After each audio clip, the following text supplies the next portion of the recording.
Hello hello everyone, hello good evening.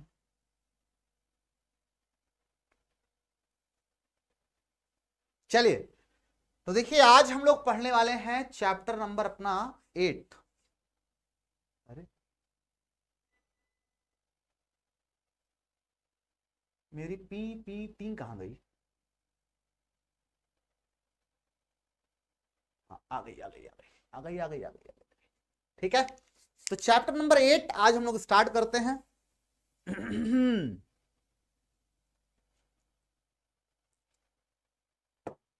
आज की class का पीडीएफ मैं टेलीग्राम पे आप लोगों को शेयर कर दूंगा, क्योंकि आज थोड़ा सा थ्योरेटिकल चैप्टर है। याद करने वाली चीजें ज्यादा हैं आज। डेरिवेशन वगैरह है नहीं, न्यूमेरिकल मात्र 3 कराने हैं मुझे, जिसमें से 2 सेम टू सेम है, बाकी कुछ आप लोगों को थोड़ा बहुत ये चित्र विचित्र दिखाना है। ठीक है, तो चलिए शुरू करते हैं। ये सब याद करने के लिए आपको चाहिए होगा लिखा लिखाया, तो मैं आपको इसको शेयर कर दूं टेलीग्राम पे। ठीक, ओके, चलिए स्टार्ट करते हैं। तो चैप्टर 8 में सबसे पहले आपको बता दें कि हम पढ़ने वाले क्या है। तो हम पढ़ने वाले विद्युत चुंबकीय तरंगों के बारे में।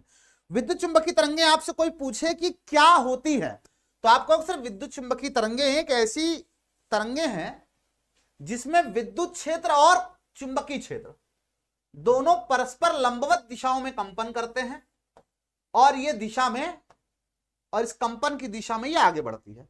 जैसे अगर ये वाई अक्ष है, इस पे वैद्युत क्षेत्र कंपन कर रहा है, ठीक है, और एक्स अक्ष पे आपका चुंबकीय क्षेत्र कंपन कर रहा है। ठीक, तो इसके लंबवत इस दिशा में आपकी तरंग संचरण करती है। इसके बारे में डिस्कस करेंगे, अभी चित्र उतना ना समझो, कोई दिक्कत नहीं, अभी आगे इसको बहुत डिटेल में एक्सप्लेन करेंगे हम आप लोगों को। ठीक है, तो विद्युत चुंबकीय तरंगें क्या होती है जिसमें वैद्युत क्षेत्र, इधर कौन सा वेक्टर होता है? वैद्युत क्षेत्र वेक्टर, वेक्टर ई, और इधर कौन सा, इधर होता है चुंबकीय क्षेत्र वेक्टर। मतलब कुल मिला के आप ऐसे समझ सकते हो कि जैसे कोई तरंग जब किसी माध्यम में चलती है तो माध्यम के कण कंपन करने लगते हैं। जैसे डोरी को आप एक एंड से बांध करके दूसरे एंड पे ऐसे पकड़ के ऐसे खींच दो, तो डोरी आपकी ऐसे लहराने लगती है। किया है कभी कुछ तो, रबर ऐसे फंसा करके ऐसे खींचा होगा तो ऐसे ऐसे वाइब्रेट करने लगता है। देखा है कभी ये सारी चीजें? हाँ, देखा तो जरूर होगा, है ना। तो ये जो डोरी में उत्पन्न तरंग है, ये आपकी यांत्रिक तरंग है, क्योंकि इसमें माध्यम के कण ऊपर नीचे कंपन कर रहे हैं। डोरी ऊपर नीचे कंपन कर रही, माध्यम के कण ऊपर नीचे कंपन कर रहे हैं। लेकिन जब किसी माध्यम में विद्युत चुंबकीय तरंग चलती है ना, तो माध्यम के कण नहीं बल्कि वैद्युत क्षेत्र, जिसके बारे में चैप्टर नंबर 1 में पढ़े हैं, और चुंबकीय क्षेत्र जिसके बारे में चैप्टर नंबर 4 में पढ़े हैं, ये दोनों माध्यम में कंपन करते हैं, और इन्हीं के कंपन से तरंग आगे बढ़ती है। इसी को हम बोलते हैं विद्युत चुंबकीय तरंग। ठीक है, क्लियर है? क्लास 11th की क्लासेस भी जल्द ही आएंगी। जो बच्चे अगले साल 11th या 12th में जा रहे हैं, चिंता ना करें, जल्दी सब कुछ स्टार्ट होगा। ठीक है, क्लियर? विद्युत चुंबकीय तरंगें क्या है? ठीक, आगे चलते हैं। अब विद्युत चुंबकीय तरंगों में गुण कौन कौन से होते हैं, कौन कौन सी खासियत इसके अंदर होती है? पहली बात तो विद्युत चुंबकीय तरंगें अनुप्रस्थ होती है। अनुप्रस्थ क्या होती हैं? तरंगें 2 प्रकार से चलती हैं। एक तरंग ऐसे ऐसे चलती है, ठीक है, जिसमें श्रृंग और गर्त होता है, ठीक है, और एक तरंग जैसे स्प्रिंग में चलती है, कहीं ज्यादा विस्थापन है, फिर कहीं विस्थापन कम हो गया, फिर कहीं विस्थापन फिर ज्यादा हो गया, फिर कहीं विस्थापन माध्यम का कम हो गया। जैसे जो साउंड है वो इस तरह से चलती है, साउंड वो माध्यम को ऐसे कंप्रेस करते हुए, दबाते हुए आगे बढ़ती है। स्प्रिंग को जैसे आप खींच के छोड़ दो, तो इमेजिन करो स्प्रिंग को ऐसे, कई यूट्यूब पे वीडियो देखो, स्प्रिंग को ऐसे खींच के छोड़ दो तो स्प्रिंग जैसे आगे बढ़ती है ना, दबते हुए या खुलते हुए, ठीक उसी तरह से ये वाली तरंग आगे चलती है। ठीक है, जिसको बोलते हैं अनुदैर्ध्य तरंग, जैसे साउंड वेव जो मैं बोल रहा हूं। ठीक है, और अनुप्रस्थ क्या होती है? डोरी को पकड़ के आप 2 सिरों पे बांध करके डोरी को खींच के छोड़ दो तो डोरी ऐसे कंपन करने लगती है। इसको बोलते हैं अनुप्रस्थ तरंग, है ना। तो जो प्रकाश तरंग है उसकी प्रकृति क्या है? अनुप्रस्थ है। ठीक, पहले हाइगेंस ने माना था कि प्रकाश अनुदैर्ध्य है, ठीक है, अनुदैर्ध्य माना था, लेकिन बाद में फर्नेल ने सजेस्ट किया कि यार अनुदैर्ध्य नहीं, इसको अनुप्रस्थ मानो, तभी ध्रुवण की व्याख्या हो पाएगी, वरना गड़बड़ा जाएगा मामला। तुमको सर ये सब क्या बोल रहे हैं, आगे पढ़ेंगे हम लोग सारी चीजें, ठीक है। तो बड़ा समय के साथ सुधार होता रहता है। जैसे लोग कहते हैं ना, इतने बड़े बड़े साइंटिस्ट जिनको आज हम पढ़ते हैं, हाइगन्स, न्यूटन, है ना, इन सब ने कितनी भारी भारी गलतियां अपने जीवन में करके रखी हुई हैं।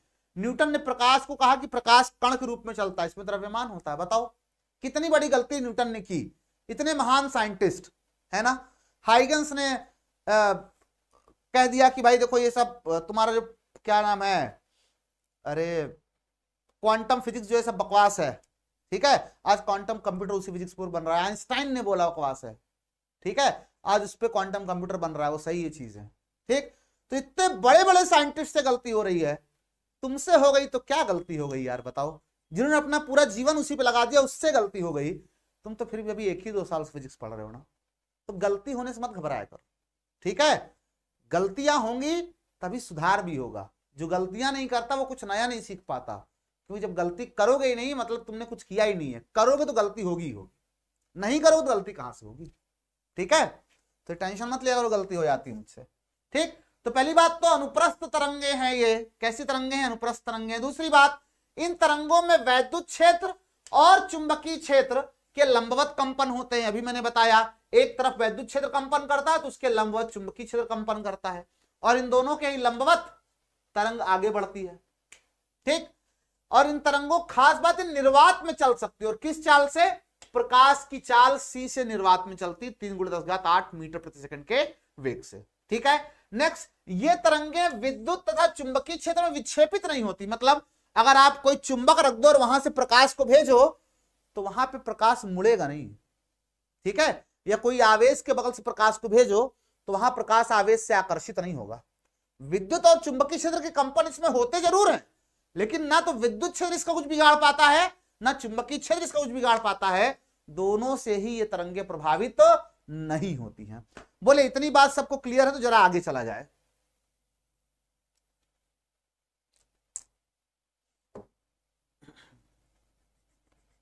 बोले भाई अगर कोई समस्या नहीं है तो आगे चला जाए, जल्दी से बताओ, अंगूठा लगाओ, आगे चलते हैं। क्लियर है सभी को?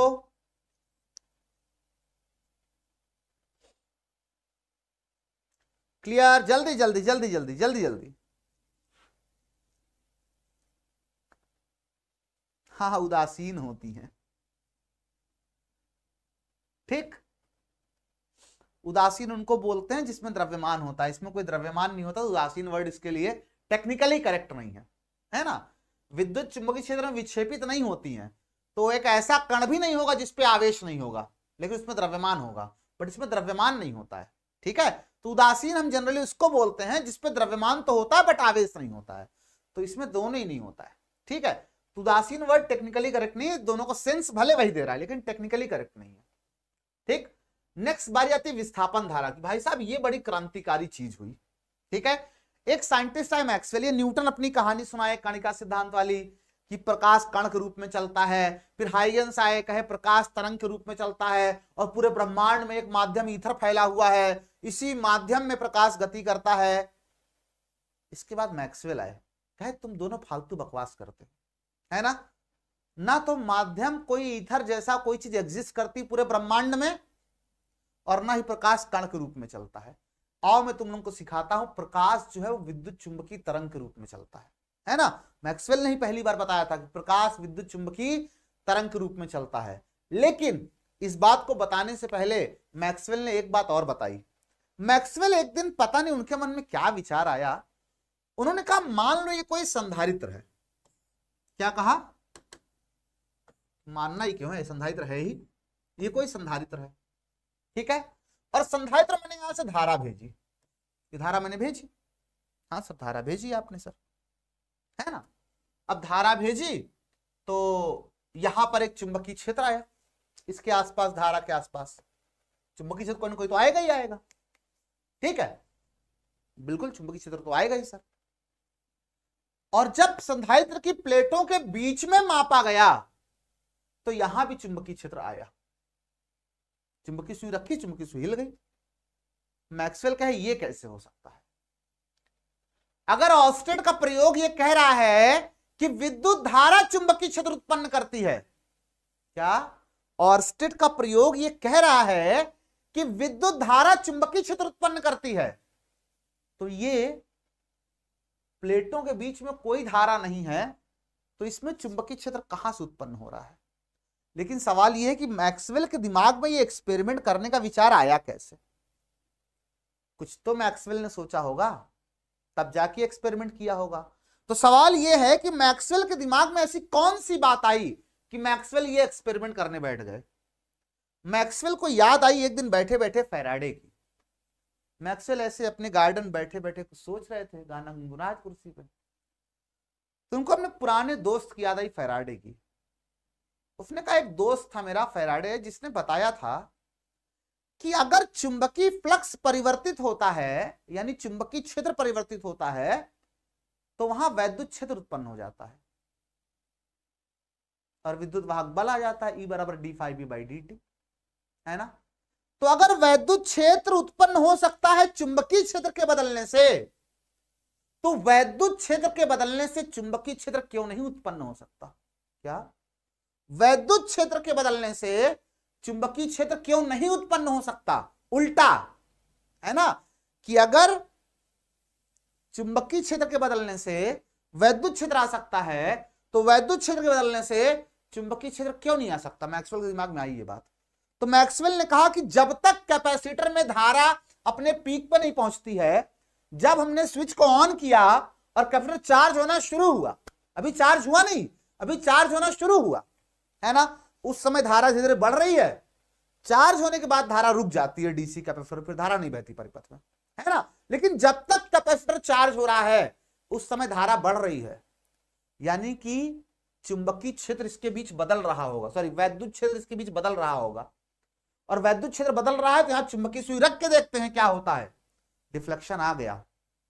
मैक्सवेल ने कहा यहां से यहां तो कोई करंट है ही नहीं, कोई करंट नहीं है ना, लेकिन डिफ्लेक्शन तो आ रहा है, डिफ्लेक्शन आ रहा है।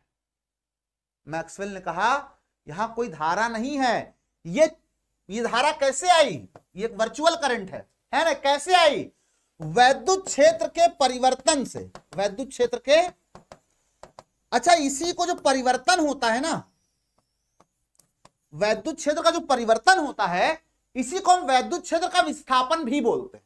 क्या बोलते हैं, वैद्युत क्षेत्र का विस्थापन। तो वैद्युत क्षेत्र के परिवर्तन से या वैद्युत क्षेत्र के विस्थापन से, आप इस तरह से भी इसको बोल सकते हो, ठीक है। इसीलिए मैक्सवेल ने इस धारा को नाम दिया क्या, विस्थापन धारा।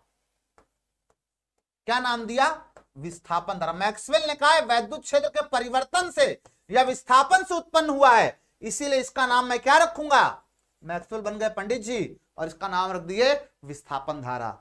लोगों ने कहा इसका मान कितना होगा, मैक्सवेल कहे रुको जरा, प्रूफ करने में बहुत उस्ताद हूं, बहुत प्रूफ दिया इन्होंने भाई साहब, ठीक है, आपके सिलेबस में है वह नहीं, जो है वो बता दे रहा हूं। मैक्सवेल ने कहा ये बताओ इसके बीच वैद्युत क्षेत्र कितना होगा। लोगों ने कहा E बराबर Q/ε0, है ना। नहीं सर, यहां सिग्मा होता है, गलत सूत्र बताते हो, σ/ε0 और सिग्मा होता है Q/A, तो E बराबर हो जाएगा Q/ε0A। लोगों ने कहा ये बताओ वैद्युत फ्लक्स कितना होगा। मैक्सवेल ने कहा φE = EA हो जाएगा, क्योंकि समांतर प्लेटें हैं, बल रेखाएं भी ऐसी होंगी धन से ऋण की ओर, है ना, और क्षेत्रफल वेक्टर भी इधर ही होगा, तो cos थीटा इग्नोर मारते हैं क्योंकि 1 ही होना है, EA हो जाएगा। तो φE बराबर E का मान कितना है, Q/ε0A और इंटू A, तो A से A हो जाएगा कैंसिल, तो φE का वैल्यू यहां से निकल आएगा Q/ε0। तो मैक्सवेल ने कहा कि ये बताओ अगर फाई आ गया तो यहां से मैं Q बराबर ε0 इंटू फाई कर सकता हूं क्या। लोगों ने कहा बिल्कुल कर लो। फिर मैक्सवेल ने कहा दोनों पक्षों में अवकलन कर सकता हूं क्या, dQ/dt।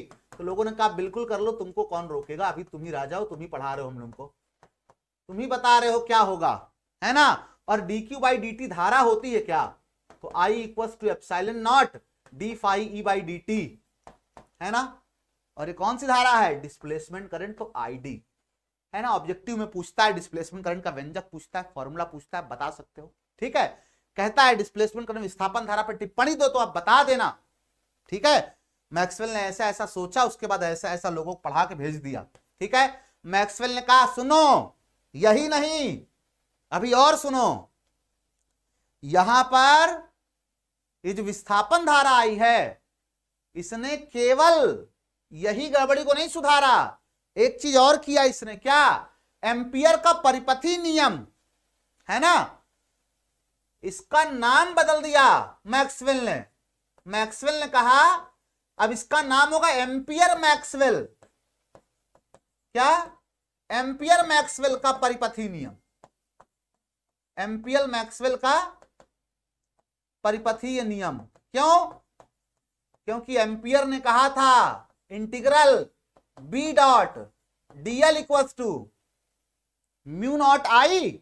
मैक्सवेल ने कहा म्यू नॉट आई नहीं, mu naught I conventional current plus I displacement current, दोनों होगा। मैं इसको जरा पीछे लिखता हूं पन्ना पलट के, है ना। क्या कहा मैक्सवेल ने? मैक्सवेल ने कहा कि ये एम्पियर का नियम गड़बड़ है भाई। क्या हुआ भाई तुमको? हो जा पेस्ट। मैंने कॉपी तो किया था इसको, अरे कट तो किया, पेस्ट क्यों नहीं हो रहा है यार? बड़ा गंदा काम हो जाता है। मैं लिख देता हूं फिर से एक बार, यही था, पता नहीं कहां चला गया। बहती हवा साथ कहां गया उसे ढूंढूं। आई कन्वेंशनल प्लस आई डिस्प्लेसमेंट, है ना। क्या बोला कि केवल जो धारा बह रही है वही धारा रिस्पॉन्सिबल नहीं है, जो धारा दिख नहीं रही है। एक डिस्प्लेसमेंट करंट है जो कि विद्युत क्षेत्र के परिवर्तन के कारण उत्पन्न हो रही है, वो वाली करंट भी आपको लेना पड़ेगा, है ना। तो पूरा पूरा इक्वेशन क्या बन जाएगा? P डॉट डीएल, इसको बोलते हैं Ampere Maxwell equation. Mu naught I C plus, इसका मान क्या था पीछे? एप्सिलॉन नॉट था, तो mu naught epsilon naught D phi E by D T, इसको बोलते हैं एम्पियर मैक्सवेल इक्वेशन। क्या बोलते हैं? Ampere Maxwell equation. ठीक है, एम्पियर मैक्सवेल समीकरण। मैक्सवेल ने एम्पियर के नियम को सुधार दिया भाई साहब, है ना। मैक्सवेल क्रांतिकारी आदमी। मैंने कहा ना सबसे गलतियां होती हैं, लोग आते हैं उसको सुधारने के लिए। ठीक है,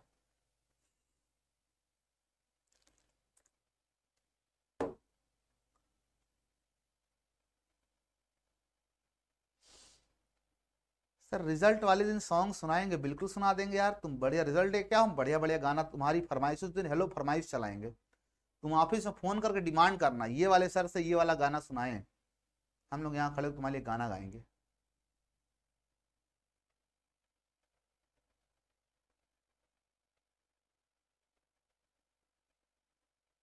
हाँ भैया, समझ में आ रहा है कुछ? अच्छा, इतना समझ में आया कि नहीं आया? हाँ बता दो भैया इनको, इंस्टा तुम चलाती हो? इंस्टा में परेशान है ये, बाप रे।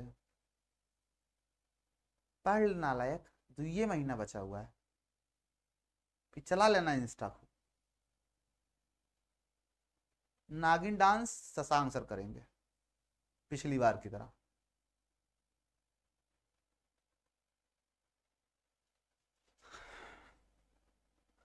हाँ भाई क्लियर है ये, आगे चला जाए। अब जब मैक्सवेल ने ये इक्वेशन बता दिया, अपना समीकरण दे दिया, उसके बाद मैक्सवेल ने कहा अब तुम लोगों को मेरा नियम भी झेलना पड़ेगा। ठीक है, फिर मैक्सवेल ने कहा अब ये समीकरण बन गया। अब ये समीकरण बहुत इंपॉर्टेंट था मेरे लिए, तभी मैंने इसको बनाया, ऐसे नहीं बना दिया। इसी समीकरण की हेल्प से अब मैं विद्युत चुंबकीय तरंगों को पूरा एक्सप्लेन करूंगा कि कैसे उत्पन्न होती हैं, कैसे माध्यम में संचरण करती हैं। ठीक है, इसकी चाल कितनी होती है, माध्यम पे कैसे निर्भर करती है, सारा कुछ इसी समीकरण से दूंगा। लेकिन इस समीकरण 3 समीकरण और जरूरत पड़ेगी, बताता हूं कौन कौन सी। ठीक है, तो मैक्सवेल का विद्युत चुंबकीय तरंग सिद्धांत में मैक्सवेल ने क्या बताया? इन्होंने एक समीकरण ये लिया अभी जो बताया, इसके अलावा 3 समीकरण और लिए जिसको मैं आगे चर्चा करूंगा। इन 4 समीकरणों को लेकर इनको बोलते हैं मैक्सवेल के समीकरण। क्या बोलते हैं? मैक्सवेल के समीकरण। ठीक है, ये चारों इन्होंने नहीं दिए, कमाल की बात देखो, इनको बोलते हैं मैक्सवेल के समीकरण, लेकिन चारों इन्होंने नहीं दिए, किसी और ने दिए, है ना। कुछ एम्पियर ने दिया, कुछ गॉस ने दिया, कुछ फैराडे ने दिया, सबको सबसे मांग लाए, सबके घर गए कहे अपना अपना समीकरण दो, है ना। किसी के यहां से दाल ले आए, किसी के यहां से चावल ले आए, किसी के यहां से कुछ ले आए, कुछ ले, अपनी खिचड़ी पका दी मैक्सवेल। और खिचड़ी तैयार किस चीज की हुई? विद्युत चुंबकीय तरंग की, जिसके बारे में मैक्सवेल कहते हैं, क्या कहते हैं मैक्सवेल? इन्होंने कहा जब कोई आवेश दोलन गति करता है, दोलन करता है, तो दोलित गति त्वरित गति होती है ना। दोलन करने के लिए पहले आपके सिलेबस में था ऑसिलेटर सर्किट था, वो हटा दिया गया इस साल, है ना, वैद्युत दोलन। तो जब हम एक एलसी सर्किट बनाते हैं, एक कैपेसिटर और एक इंडक्टर को साथ में जोड़ करके उसमें आवेश का दोलन कराते हैं, तो उसमें विद्युत चुंबकीय तरंगों के रूप में ऊर्जा निकलती है। ठीक है, तो मैक्सवेल ने कहा जब आप आवेश को दोलन कराओगे, क्या कराओगे? गतिमान आवेश जो है वो दोलन करता है, दोलित गति करता है, तब विद्युत चुंबकीय तरंगे उत्पन्न होती हैं। ठीक है, और इसका कारण क्या होता है? मैंने आपको बताया चैप्टर नंबर 1 में ही कि जब कोई आवेश, जब कोई भी आवेश त्वरित गति करेगा, एक समान चाल से नहीं गति करे, उसकी चाल घटती पर त्वरित गति करेगा जब भी कोई आवेश, ठीक है, तो आवेश के चारों ओर क्या उत्पन्न हो जाएगा? चुंबकीय क्षेत्र उत्पन्न होने के साथ साथ यहां पर देखो लिखा होगा चुंबकीय क्षेत्र विद्युत क्षेत्र, देखो चुंबकीय क्षेत्र परिवर्तित होता है और ये विद्युत क्षेत्र उत्पन्न करता है, और ये दोनों एक दूसरे को उत्पन्न करते रहते हैं, और माध्यम में तरंग आगे उसकी लंबवत दिशा में संचरित होती रहती। मतलब बी बदलेगा, घटे बढ़ेगा, तो उससे ई उत्पन्न होगा, है ना, और जब ई घटे बढ़ेगा तो उससे बी उत्पन्न होगा। मतलब ये दोनों आपस में ही एक दूसरे को उत्पन्न कर लेते हैं, तुम मुझको उत्पन्न करो, मैं तुमको उत्पन्न करूं। ठीक है, कैसे उत्पन्न हुआ? ये दोलित आवेश के कारण। ठीक है, जब कोई आवेश दोलन करेगा, त्वरित गति करेगा, तो वैद्युत क्षेत्र बदलेगा, वैद्युत क्षेत्र बदलने से चुंबकीय क्षेत्र उत्पन्न होगा, और चुंबकीय क्षेत्र उत्पन्न होगा तो क्योंकि वैद्युत क्षेत्र बदलने से उत्पन्न हुआ है, और जब ये परिवर्तित होगा तो पहले ही बताया फैराडे ने कि इसके बदलने से वापस से ये उत्पन्न हो जाएगा। मतलब दोनों एक दूसरे को उत्पन्न करते करते आगे बढ़ जाएंगे, दोनों साथ साथ चल रहे हैं, ये थक जाता है तो वो धक्का दे देता है, वो थक जाता है तो ये धक्का दे देता है, दोनों एक दूसरे धक्का लगाते हुए आगे बढ़ते रहते हैं माध्यम में। ठीक है, और मैक्सवेल ने इस पूरी बात को प्रूव करने के लिए अपने इन्होंने 4 समीकरण दिए, जिसको बोलते हैं मैक्सवेल के समीकरण, और चारों समीकरण मैक्सवेल ने नहीं दिए, है ना। पहला समीकरण ये गए उधार मांग करके लाए गॉस से, गॉस से बोले गॉस मुझे अपना समीकरण दे दो। गॉस ने कहा ले जाओ भाई, तू अपनी जान है, ले जा समीकरण मेरा। ठीक है, गॉस का समीकरण क्या था? Phi equals to Q upon epsilon naught, और फाई क्या होता है? ई डॉट डीएस ना, फॉर्मूला पढ़ा ही होगा, phi equals to E dot ds. ठीक है, तो ये ई डॉट डीएस से ई डॉट डी ए। ठीक है, तो पहला समीकरण उधार मांग के लाए गॉस से। ठीक, दूसरा समीकरण ये उधार मांग के ले आए फिर से फैराडे से। ये क्या गलत लिखा है? तो ये कहां से आ गया? सब ऊपर नीचे हो गया यहां, तो ये यहां का होगा, है ना, इसका नीचे नाम ही गायब हो गया। नहीं यार, चुंबकत्व में एम्पियर का नियम, हाँ ये चौथा है एम्पियर मैक्सवेल। ई डॉट डीएल यहां पे 0 होगा ना, ये डीएस लिखा हुआ है, मैं कह रहा हूं कहां गड़बड़ लिखा हुआ है, ई डॉट डीएल। ठीक है, और चुंबकत्व में एम्पियर का नियम ये वाला है। यार सब ऊपर नीचे लिखा है यहां तो। ठीक, कोई बात नहीं, मैं समझा। फैराडे ने क्या बताया? फैराडे ने बताया कि जो ई डॉट डीएल होगा, ठीक है, उसको अगर आप कैलकुलेट करोगे, देखो यहां पे कैसे फैराडे ने कहा, फैराडे ने कहा था d phi by D t equals to क्या होता है? वैद्युत क्षेत्र होता है ई, है ना, यही फैराडे का नियम था। याद आ रहा है तुम लोगों को कुछ? और ये ई कितना होता है? ये ई यानी कि वी, और वी कितना होता है? वी होता है ई डॉट डीएल। ठीक, तो E dot dl equals to, अच्छा 0 भी लिखा है यहां पे, सब गड़बड़ है यार, कहां से कॉपी पेस्ट कर लाया मैं। Integral E dot dl equal to d five B by D t. ठीक है, अब सही हुआ। मिटा देता हूं इसको भाई, जहां से मैं लेके आया थोड़ा वहीं गड़बड़ लिखा था तो इसके लिए मैं माफी चाहूंगा। ठीक, फैराडे ने क्या बताया, E dot dl equal to d five B by D t. ये फैराडे का नियम है। बोले बात समझ में आ रही है? ये किसका नियम है? फैराडे का नियम। हम लोगों ने पढ़ा है 6 चैप्टर में। ठीक, एक्चुअल में नियम क्या था फैराडे का? E equal to d five B by D t. और ई क्या होता है? विद्युत चुंबकीय विद्युत वाहक बल है ना, या उसको कह लो विभवांतर। और वी और ई में संबंध होता है ई डॉट डीएल। तो ये फॉर्मूला आपका ये हो गया। ठीक, और इसके बाद चुंबकत्व में एम्पियर का नियम क्या आया? ये बिना मतलब बीच में लिखा हुआ है, मैं सब खुद ही लिख दे रहा हूं। ठीक है, हेडिंग पढ़े रहने बस। चुंबकत्व में एम्पियर का नियम क्या आया? B dot dl equal to mu naught IC into mu naught epsilon naught d five by D t. अभी अभी जस्ट हम लोगों ने डिस्कस किया, अभी अभी थोड़ी देर पहले ही पढ़ा हम लोगों ने, है ना। और फिर हम लोगों को चुंबकत्व में गॉस का नियम हम लोगों ने पढ़ा। चुंबकत्व में गॉस का नियम चौथा। चुंबकत्व में गॉस का नियम हम लोगों ने पढ़ा, याद है तुम लोगों को? B dot ds equals to 0, याद आ रहा है? चुंबकत्व में गॉस का नियम। ठीक है, इतना ऊपर नीचे लिखने की वजह से थोड़ा शायद हो सकता है आपको हौच पौच हो गया हो। मैं 2 मिनट फिर से एक्सप्लेन कर रहा हूं, 2 मिनट में, बस 2 मिनट। ठीक है, पहला चुंबकत्व में गॉस का नियम, फाई इक्वल्स टू, ये फाई लिखा हुआ है तो phi equals to Q upon epsilon naught. दूसरा फैराडे का नियम होता है ये, लेकिन v इक्वल्स टू आपने पढ़ा है रिलेशन ई डॉट डीएस, है ना। तो उसी v को हम e लिख सकते हैं। ठीक है, विद्युत वाहक बल, तो e की जगह v करेंगे तो ये दोनों आपस में बराबर हो जाएगा। तो E dot dl equals to d five by D t, Faraday का नियम। तीसरा अभी अभी पढ़ा हम लोगों ने, एम्पियर वाला नियम, इसको पढ़ाने की जरूरत है नहीं। और चौथा चुंबकत्व में गॉस का नियम, जो कि था बी डॉट डीएस या B dot dA equals to 0। ठीक है, तो 4 समीकरणों को गए मैक्सवेल हर जगह से लोगों से उधार मांग कर ले आए और कहे देखो मैक्सवेल ले तो जा रहे हो मेरा समीकरण तुम लोग उधार मांग के, लेकिन इसका कुछ गलत उपयोग मत करना। ठीक है, मैक्सवेल ने कहा बिल्कुल मैं इसका उपयोग मानवता के लिए करूंगा, कोई गलत उपयोग नहीं करूंगा। और मैक्सवेल ने इन 4 समीकरणों को यूज करके पूरा विद्युत चुंबकत्व, पूरा विद्युत चुंबकीय तरंगों के संबंध में पूरी थ्योरी अपनी बना डाली, है ना, कि विद्युत चुंबकीय तरंगें क्या होती, कैसे चलती है। लेकिन बहुत दिनों तक मैक्सवेल की थ्योरी कोई मानने को तैयार नहीं था, कोई मान नहीं रहा था मैक्सवेल सही बता रहा है। लोगों को लग रहा है इतना मैथ हो बता के चला गया ये।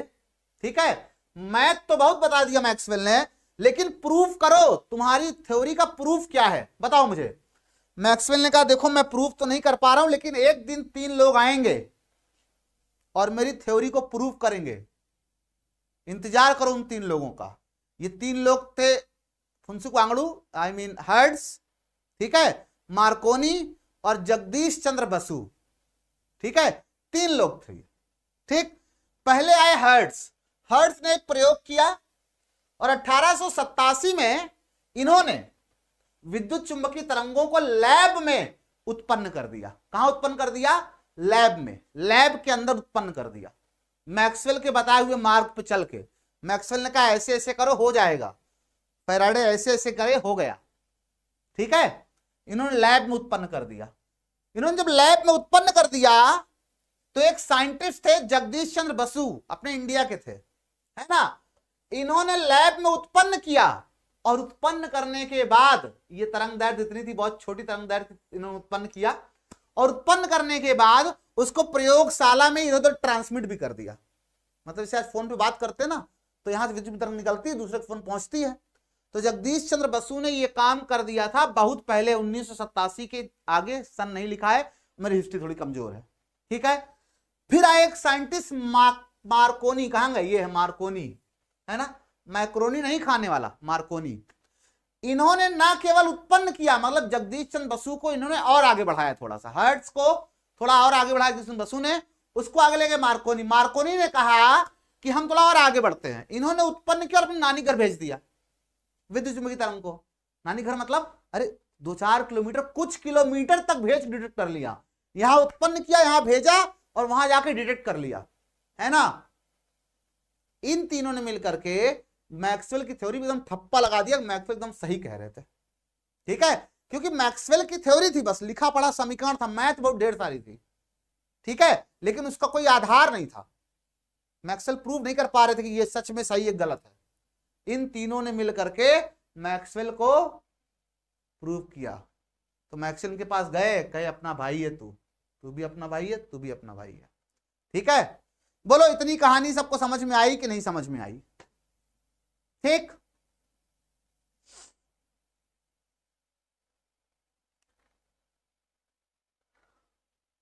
क्यों भाई? चलो कुछ लोग विदाई लेने के लिए चले आते हैं, मुंह उठाए, आहा, अब थोड़ा कमेंट बॉक्स शांत होगा मेरा। आगे चलें।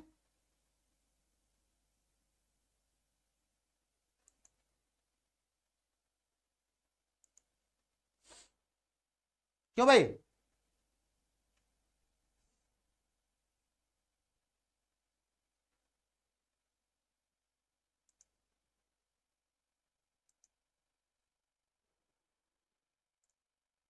इतनी बातें सबको क्लियर? कौन रह गया? मैक्रोनी के प्रयोग के बाद जो है, जब मैक्रोनी ने प्रयोग किया, मतलब मार्कोनी ने, उसके बाद ही एक मतलब ये लोगों में कॉन्फिडेंस आ गया कि विद्युत चुंबकीय तरंगों को एक स्थान से दूसरे स्थान तक हम भेज सकते हैं और उसमें सूचना को छिपा करके यहां से वहां भेज देंगे। अरे उसी की देन है आज तुम घर बैठ के मुझसे पढ़ाई कर रहे हो। इन तीनों को पहले माथा टेको तुम लोग फोन में अपने अपने, ठीक है। ये तीनों और मैक्सवेल, उनका नाम नहीं लिखा क्या यहाँ पे, मैक्सवेल, इन सब के परदादा जी है ना, ग्लेन मैक्सवेल नहीं, ऑस्ट्रेलिया वाला। आईपीएल का इंतजार कर रहे हो तुम लोग, ठीक। इन्हीं चारों की देन है कि तुम लोग आज बैठ करके घर में अपने यहां मुझसे पढ़ रहे हो, ठीक है।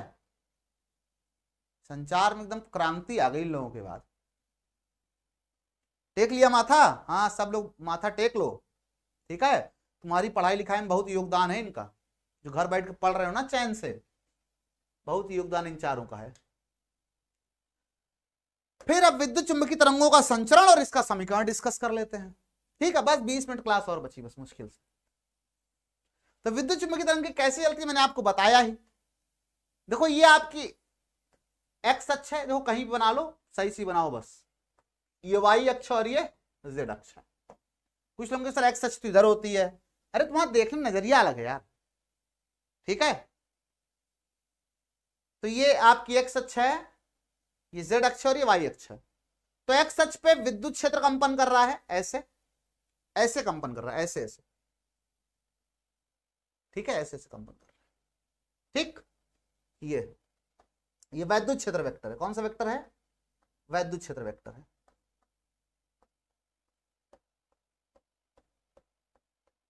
ठीक।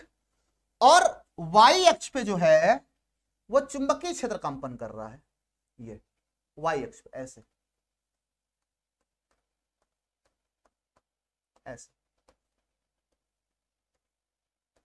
इस तरह से, ठीक है। वाई अक्ष मतलब ऐसे ऐसे, ठीक है, ऐसे ऐसे से चुंबकीय क्षेत्र कंपन कर रहा है, ऐसे ऐसे वैद्युत क्षेत्र कंपन कर रहा है, ठीक है। और इन दोनों के कंपन के लंबवत देखो, ऐसे चुंबकीय क्षेत्र, ऐसे वैद्युत क्षेत्र, ऐसे कुल मिला के ये देख रहे हो, ये चुंबकीय क्षेत्र ऐसे ऐसे, वैद्युत क्षेत्र ऐसे, और इसके लंबवत इस दिशा में ऐसे तरंग आगे बढ़ रही है, ठीक है। ऐसे वैद्युत चुंबकीय क्षेत्र, वैद्युत क्षेत्र, और लंबवत इधर तरंग आगे बढ़ रही है, ठीक है। तीनों एक दूसरे के परपेंडिकुलर होते हैं, ठीक है। और जैसे आप लोगों ने समीकरण पढ़ा था तरंग का y = a sin omega t बचपन में, कक्षा 11 में, ठीक वही वाला समीकरण इन दोनों के लिए भी हो जाता है। लेकिन यहां पे समीकरण जो होता है वो वैद्युत क्षेत्र और चुंबकीय क्षेत्र के लिए होता है। तो यहां पे हो जाएगा E = E0 sin omega t। E0 क्या है? तो मैक्सिमम पीक वैल्यू जो है ये E0 है, और B0 क्या है? तो ये मैक्सिमम पीक वैल्यू जो है वो B0 है, ठीक है। ओमेगा क्या है? तो ओमेगा इसकी कोणीय आवृत्ति है, जेड अक्ष है, टी समय है, और के को हम बोलते हैं संचरण गुणांक। के क्या बोलते हैं? के कहलाता है संचरण गुणांक, संचरण गुणांक कहलाता है। के को क्या बोलते हैं हम लोग? संचरण गुणांक कहते हैं। ठीक है, के का फॉर्मूला होता है 2 पाई बाई लैम्डा, और omega 2 pi by 2 pi F, सब लोग जानते हो, पिछले चैप्टर पढ़े हुए अभी रिवाइज किए हो। और जो तरंग की चाल होती है निर्वात में, उसका सूत्र होता है सी इक्वल्स टू ओमेगा बाई के, या ई नॉट बाई बी नॉट, या 1 अपॉन रूट ऑफ। ये वाला भाई साहब सी बराबर इतना प्रचलित फॉर्मूला है, कम से कम दसियों बार अब तक पूछ चुका बोर्ड एग्जाम में, और हर बोर्ड के एग्जाम में। ठीक है, ऑब्जेक्टिव में ये क्वेश्चन जरूर मिलता है, और इस बार देखना 7 में से किसी न किसी सेट में क्वेश्चन तुमको जरूर मिलने वाला है। ठीक है, और अगर निर्वात में चल रही है तरंग तो ये फॉर्मूला बन जाएगा निर्वात में। और अगर किसी माध्यम में चल रही है, कोई माध्यम आपको दिया है पानी में, हवा में, ठीक है, किसी माध्यम में अगर ये तरंग चल रही है तो उसके लिए ये फॉर्मूला बन जाएगा। ठीक है, तो ये हो गया विद्युत चुंबकीय तरंग का समीकरण, और इसमें जो भी नियतांक है उसके मान।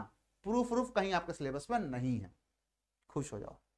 ठीक है, आगे चलते हैं नेक्स्ट, विद्युत चुंबकीय तरंग की ऊर्जा के बारे में डिस्कस कर लेते हैं। आप शुरू से पढ़ते आए कि प्रकाश एक प्रकार की ऊर्जा है, तो ये ऊर्जा रहती कहां है? तो जो वैद्युत क्षेत्र है और जो चुंबकीय क्षेत्र कंपन कर रहा है, इन्हीं वैद्युत और चुंबकीय क्षेत्रों में ये ऊर्जा रहती है। और इनका फॉर्मूला आपको, अगर ये फॉर्मूला आपको याद हो तो आपने ये फॉर्मूला ऑलरेडी संधारित्र में पढ़ा था, याद आ रहा है?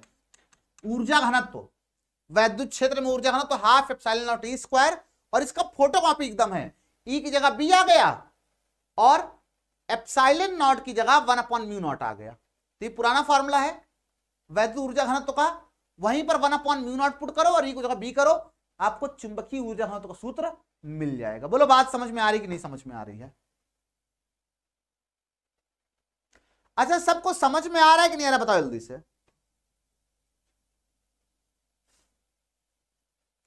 अरे भाई साहब तुम लोग जो है, क्या बात है। आदर्श भैया आईआईटी इंदौर में है, कोविड टाइम में पढ़ाई करते थे, ऐसा इनका कहना है। और मिलने के लिए भाई कभी इंदौर हम आएंगे तो मिल लेंगे आपसे, या कभी आप इलाहाबाद आएंगे तो हमसे मिल लीजिएगा। मिलने के लिए यही कर सकते हैं। कोविड टाइम में बहुत मजा आया बच्चों को पढ़ाने में, अब भी बहुत सिंसियर बच्चे हैं।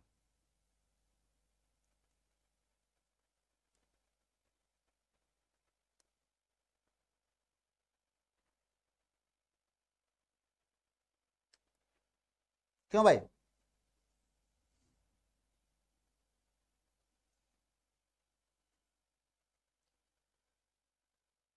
Sorry, my name Vishan, okay, Vijay education से पढ़ाई करो, सिलेक्शन हो जाएगा। ठीक भैया, आप लोग सब लोग जा करके विजय एजुकेशन से पढ़ाई करिए, आप सब सिलेक्ट हो जाएंगे। कहाँ सिलेक्शन होना है पता नहीं, इनका कहना है हो जाएगा, तो ठीक है। ठीक है, तो आप जाके वहां पढ़ सकते हैं। ठीक भैया, विजय एजुकेशन वाले आपका मैंने प्रमोशन कर दिया है, आप खुश होंगे आई होप। ठीक है,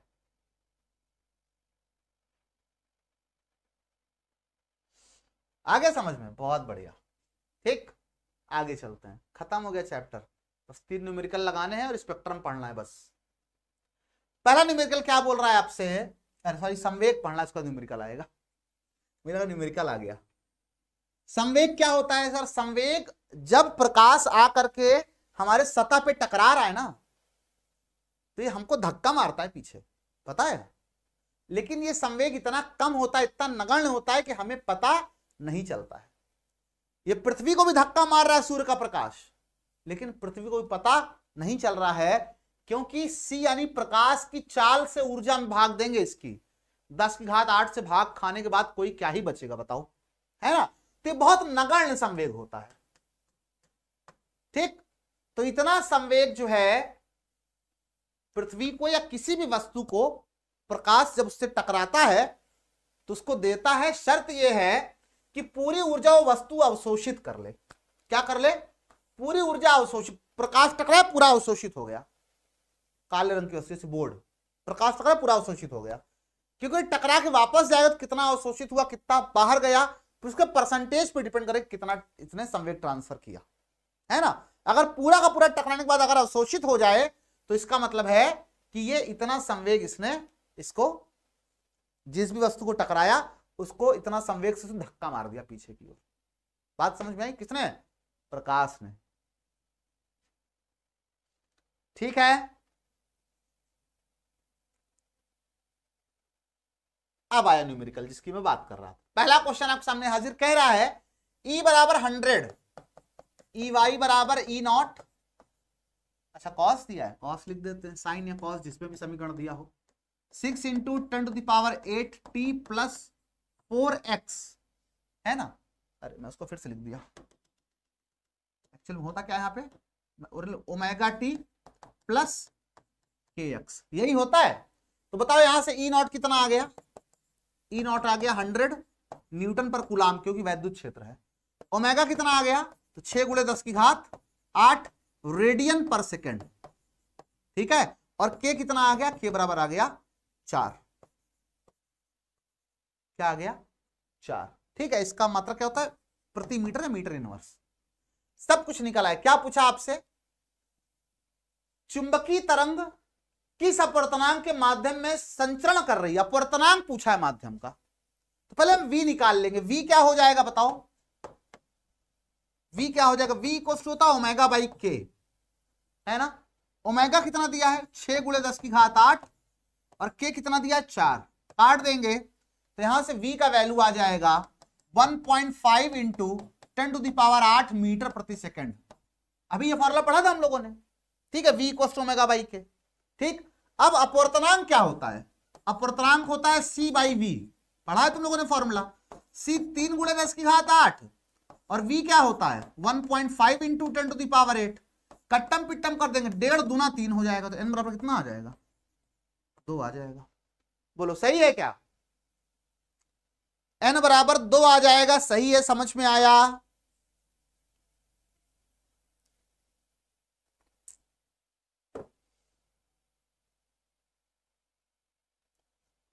क्यों भाई, जो लोग कमेंट बॉक्स बकवास कर रहे हैं ना, बस मुझे लगता है रेगुलर पढ़ते इसलिए मैं इग्नोर कर दिया हूं, और नेक्स्ट टाइम मेरे को दिख गया ना, लगता है पढ़ने लिखने कायदे से छोड़ दे इनको, तो यहां मस्खरी करने आते हैं बेवकूफ कहीं के।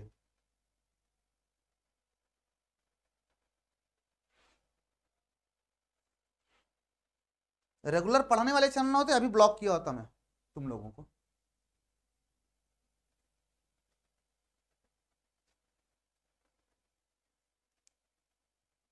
ठीक है, समझ, बहुत आसान सवाल था। अपवर्तनांक पूछा है, तुम लोग सोचोगे अपवर्तनांक कहां से निकालेंगे, अरे v निकाल लो, फिर क्या है n बराबर c बाई वी कर दो, अपवर्तनांक आ जाएगा, क्लियर है, बहुत आसान सा है। ठीक है, नेक्स्ट, कर एक समतल विद्युत चुंबकीय तरंग में दोलित चुंबकीय क्षेत्र, देखो यहां पे फिर से अगर मैं इसकी तुलना करूं, b equal to B naught sine omega t plus k x, ठीक है। तो यहां से बी नॉट का मान कितना आ गया, ये बी नॉट का मान हो गया 8 × 10⁻⁻6, ओमेगा कितना हो गया 2 पाई इंटू 10⁻11 और के कितना हो गया 300 पाई, सही है। आपसे पूछा क्या है, दोलित वैद्युत क्षेत्र का व्यंजक लिखिए, तो वैद्युत क्षेत्र में निकालना है। अब भी हम लोगों ने पढ़ा कि C बराबर होता है E naught by B naught, अभी तो पढ़ा हम लोगों ने, तो यहां से E नॉट क्या निकल करके आ जाएगा C इंटू बी नॉट, है ना। तो E नॉट क्या आ जाएगा, C कितना है 3 × 10⁸ प्रकाश की चाल, और बी नॉट कितना है 8 × 10⁻⁻6, ठीक है। तो आपको E नॉट का वैल्यू मिल जाएगा 8 × 24 × 10⁻2 न्यूटन प्रति कूलम। लो भाई E नॉट मिल गया। अब फॉर्मूला क्या होता है वैद्युत क्षेत्र का, E equal to E naught sine omega t plus k x, ये पोर्शन सेम टू सेम होता है, केवल बी की जगह यही होता है बस। तो व्यंजक क्या आ जाएगा, E नॉट का मान 24 × 10⁻2 न्यूटन प्रति कूलम साइन, सेम वही फोटोकॉपी कर दो, क्या लिखा है 2 पाई इंटू 10⁻11 टी प्लस 300 पाई x, है ना, ये आपका व्यंजक हो गया। कुछ कठिन था क्या सवाल? नहीं भाई, बस हमको b दिया था, हमको केवल e निकालना था, क्यों इतना काम करना था बस। क्लियर है? क्यों भाई? आसान सा सवाल था एकदम ना, बहुत इजी क्वेश्चन था। व्यंजक मतलब उसका इक्वेशन, ठीक है। और बस यही 2 सवाल आते हैं एग्जाम में, तीसरा कोई सवाल है ही नहीं इस चैप्टर में। तुमको अक्सर फिर आप कहां से कराने वाले हैं, उल्टा है। वहां पे बी देके ई पूछा था, यहां पे ई देके, अच्छा यहां क्या पूछा हुआ है, एक चुंबकीय तरंग का वैद्युत क्षेत्र का आयाम दिया है, मतलब यहां पे ई दे दिया आपसे 120, और बी पूछ लेगा आपसे आवृत्ति दे दिया एफ बराबर 50 मेगाहर्ट्ज, तरंग का चुंबकीय क्षेत्र का आयाम और तरंग दैर्ध्य बताइए। तो फिर से C इक्वल टू क्या होता है, E naught by B naught, है ना। तो यहां से बी नॉट इक्वल टू क्या आएगा, E नॉट अपॉन में C, ठीक। तो बी इक्वल टू क्या आ जाएगा, E नॉट कितना है 120 बटे में C कितना है 3 × 10 की घात 8, 3 चौक 12 40, कितना आएगा बताओ, 4 × 10 की घात -7 आ जाएगा। इतना टेस्ला, समझ में आई बात? ठीक है, मिल गया चुंबकीय क्षेत्र का आयाम। फिर क्या पूछा है, तरंग दैर्ध्य। तो तरंग दैर्ध्य क्या हो जाएगा, lambda equal to C by F. नहीं पता? सबको पता होगा, क्यों भाई, पता होगा ना ये। अरे V बराबर F इंटू लैम्डा होता है C बराबर, लैम्डा बराबर C बाई एफ हो जाएगा। C मतलब 3 × 10 की घात 8, और F मतलब आवृत्ति 50 मेगाहर्ट्ज, तो 50 × 10 की घात 6 हो जाएगा। तो इसको काटेंगे तो 100 आ जाएगा, और 50 दूना 100 हो जाएगा, 3 दूना 6, लैम्डा आ गया 6 मीटर। बोलिए क्लियर है, लैम्डा 6 मीटर।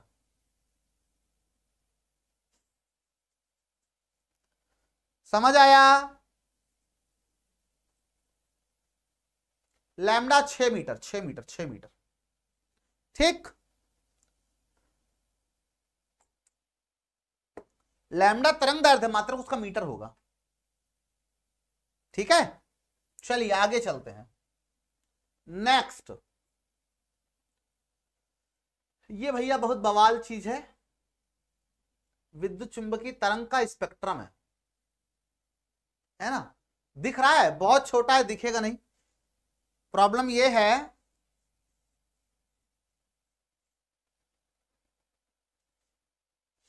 प्रॉब्लम ये है कि इतना कुछ लिखना है, मैं इसको बड़ा लिख भी नहीं सकता हूं। तो मैं ये पूरा PDF आपको डाल दूंगा टेलीग्राम पे। अभी तो सब स्टाफ चला गया होगा, कल मैं अपलोड करा दूंगा, ठीक है। तो वहां आप देख लीजिएगा। इसमें आपको दिया हुआ है पूरा स्पेक्ट्रम, मतलब विद्युत चुंबकीय तरंग मिनिमम से लेकर के मैक्सिमम उसकी आवृत्ति क्या हो सकती है ना। किस आवृत्ति से लेकर के किस आवृत्ति तक की तरंग को क्या बोलते हैं, ठीक है। तो यहां से लेकर के यहां तक को क्या बोलते हैं, ठीक।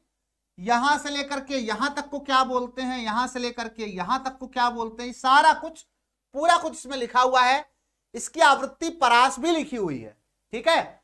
और इसी में एक छोटी सी तरंग दैर्ध्य बीच में होती है अपनी, यहां से लेकर के यहां तक, ठीक है, जिसको जूम करके यहां दिखाया गया है, जिसकी वैल्यू होती है 7000 एंगस्ट्रॉम से लेकर के 4000 एंगस्ट्रॉम तक। ये नैनोमीटर में है, आप चाहे एंगस्ट्रॉम कल कर लो। तो 4000 एंगस्ट्रॉम से लेकर के 7000 एंगस्ट्रॉम तक ये विजिबल लाइट है, जिसकी हेल्प से हम लोग देखते हैं, है ना। बाकी सभी का भी अलग अलग प्रयोग अभी मैं आपको बताता हूं किसका क्या प्रयोग है, ठीक है। Gamma rays, X rays, ultraviolet, infrared, microwaves, ठीक है। सब का ये केवल याद करने का डेटा है, इसमें मैं कुछ नहीं कर सकता। ये आप केवल याद करना है कि तरंग दैर्ध्य किसकी कहां से कहां तक होती है, आवृत्ति किसकी कहां से कहां तक होती है, ठीक है। ये विजिबल वाला कॉमन याद रहता है, 4000 से 7000 एंगस्ट्रॉम तक लगभग विजिबल, जिससे हम लोग देखते हैं, है ना। जिससे कैमरा रात को देखता है, इंफ्रारेड, है ना, उसको बोलते हैं इंफ्रारेड, ठीक। ये सारे स्पेक्ट्रम को मैंने बहुत अच्छे से, आपको ये दिख रहा है, एक बहुत अच्छी स्लाइड यहां पे लेके आया हूं मैं, ठीक। ये ब्रिटानिका इंसाइक्लोपीडिया से लेकर के आया हूं, विदेशी वेबसाइट है लेकिन आपको दिख रहा हो, समझ में आ रहा होगा आई थिंक।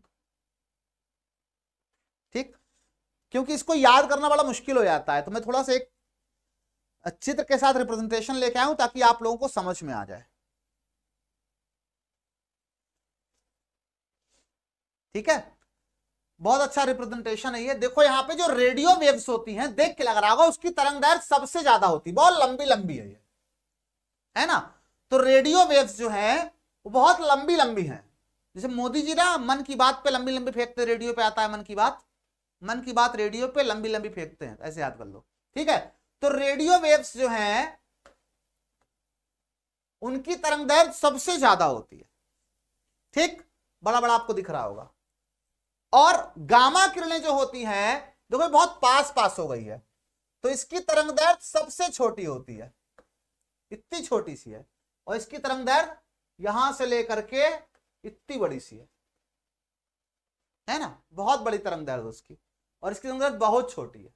ठीक, तो सबसे बड़ी किसकी होती है, रेडियो वेव की तरंग दैर्घ्य होती है, और सबसे छोटी गामा रेस की तरंग दैर्घ्य होती है।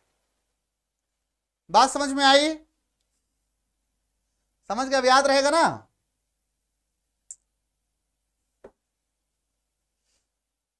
ये भैया मुस्कान जी कुछ ट्रिक बता रही हैं, इतना ट्रिक हमको नहीं याद होता है, तो हम ऐसे डायरेक्टली ऐसे याद कर लेते हैं, हमको समझ में आ जाता है। ठीक है, तो रेडियो वेव कहाँ यूज होती है, इसको लोग ब्रॉडकास्टिंग के लिए रेडियो और टीवी नाम से ही समझ सकते हो कि इसको रेडियो, और देखो एक्चुअली रेडियो होता है ना, कमाल की बात यह, रेडियो का पूरा नाम होता है रेडियो रिसीवर, जो हम लोग यूज करते हैं गाना सुनने के, उसको बोलता है रेडियो रिसीवर। लेकिन जानते हो हम इंडिया वाले, हम लोग 1 किलोग्राम भार को 1 किलो आलू दे काम में चला लेते हैं, है ना, पूरा कौन ही यूज करता है। ठीक, 1 किलोवाट घंटा, 1 BTU board of trade unit को सीधे 1 यूनिट बोल देते हैं, बिजली का मात्रक नापने का, है ना।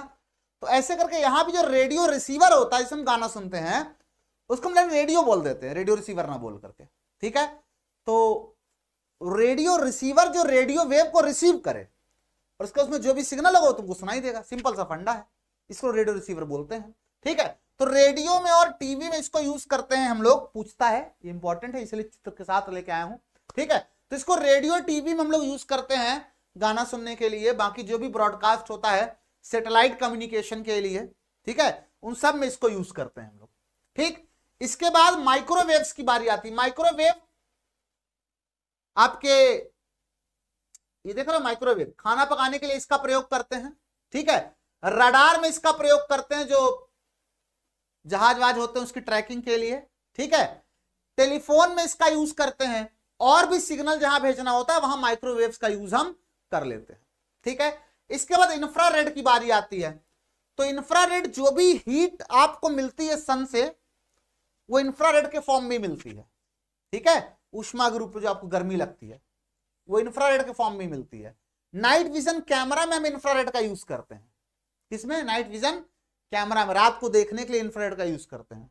ठीक है, तो इन सब जगहों पे इंफ्रारेड का हम लोग यूज करते हैं। ठीक, इसके अलावा विजिबल लाइट जो होती है उसको हम लोग देखने के लिए प्रयोग करते हैं, उसमें क्या ही बात करनी उसको।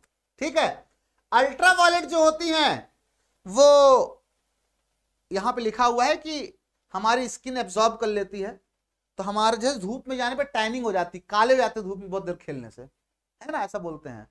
तो वो क्यों होता है, वो जो अल्ट्रावायलेट रेज हमारी स्किन पे एब्जॉर्ब होती है ना, उसी की वजह से वो टैन होता है।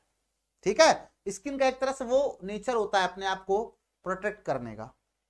ठीक है, ज्यादा एनर्जी की रेज से। ठीक है, तो अल्ट्रावायलेट रेज जो होती हैं वो हम लोग स्किन में एब्जॉर्ब करते हैं। इसका यूज बेसिकली हम करते हैं बैक्टीरिया वगैरह को किल करने के लिए। अल्ट्रावायलेट यूवी प्रोटेक्शन ऐसे सुना होगा तुम लोगों ने। ठीक है, तो अल्ट्रावायलेट से हम लोग जर्म्स वगैरह को किल करने के लिए इसका यूज करते हैं फूड प्रोडक्ट में। ठीक, पानी वानी में जर्म्स किल करने के लिए आजकल आता नहीं, आरओ में यूवी भी साथ में लगा होता है, अल्ट्रावायलेट से माइक्रोबैक्टीरिया को, जर्म्स को मारने के लिए लगा होता है। ठीक है, तो अल्ट्रावायलेट का हम लोग इसलिए यूज करते हैं। ठीक, फ्लोरोसेंट ट्यूब में भी यूज करते हैं इसको हम लोग। ठीक है, इसके बाद एक्सरे का सब लोग यूज जानते हो, एक्सरे सब लोग करवाते हो, किसी को समझ में आए ना हो एक्सरे फिल्म सब लोग ऐसे देखते हैं, क्या है इसमें, समझ भले किसी को ना आए। ठीक है, तो एक्सरे का कहाँ यूज करते हैं सब आपको पता ही, बताने की आवश्यकता है ही नहीं। ठीक है, बॉडी में हड्डियां जो टूट जाती हैं तो कहाँ टूटी पता लगाने में, बिल्डिंग्स में कभी कभी बड़ी बड़ी बिल्डिंग्स बनी हो तो उसमें कोई पिलर अगर क्रैक हुआ है, या जो बड़ी बड़ी बिल्डिंग है जैसे बुर्ज खलीफा हो गया, इतना बड़ा बिल्डिंग है ना, तो उसकी स्कैनिंग टाइम टाइम पे होती रहती है। ठीक है, ऐसा तो नहीं कहीं कोई दरार पड़ी हो, कहीं कोई क्रैक आया हो, ऐसा कोई समस्या आई हो जो बाद में दिक्कत कर दे भविष्य में। ठीक, तो ये सारी चीजों में स्कैनिंग करने के लिए हम लोग एक्सरेज का यूज करते हैं। ठीक है, गामा किरणें बहुत खतरनाक होती है, रेडियो एक्टिव किरणें हैं, इनसे बच कर रहना चाहिए वरना कैंसर हो सकता है। लेकिन कमाल की बात है इसी से कैंसर होता है और इसी का यूज हम लोग करते हैं कैंसर ट्रीटमेंट के लिए। मतलब कैंसर वाली जो सेल होती है ना उसको किल करने के लिए लो फ्रीक्वेंसी वाली जो गामा रेज होती है उसको हम लोग यूज करते हैं। बोलिए बात समझ में आई कि नहीं समझ में आई? क्यों भाई?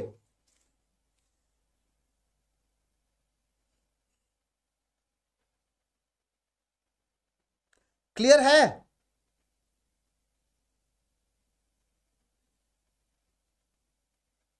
बच्चा लोगों,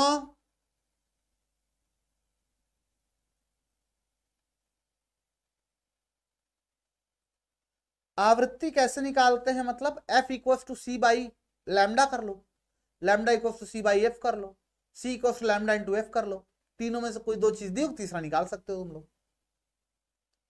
ठीक है, एग्जैक्ट 1 घंटे हुए और चैप्टर आप खत्म हो गया। मैंने कहा था ना 1 घंटे उस पर क्लास आज नहीं होने वाली, अभी 3 मिनट बचे 1 घंटे होने में। ठीक, तो आज की क्लास आपकी खत्म हो चुकी है, न्यूमेरिकल जो आएगा वो भी, थ्योरी भी, दोनों चीजें। ठीक है, तो आज मैं आप लोगों से लेना चाहूंगा विदा, तो मिलते हैं कल, तब तक के लिए सभी को bye bye and good night.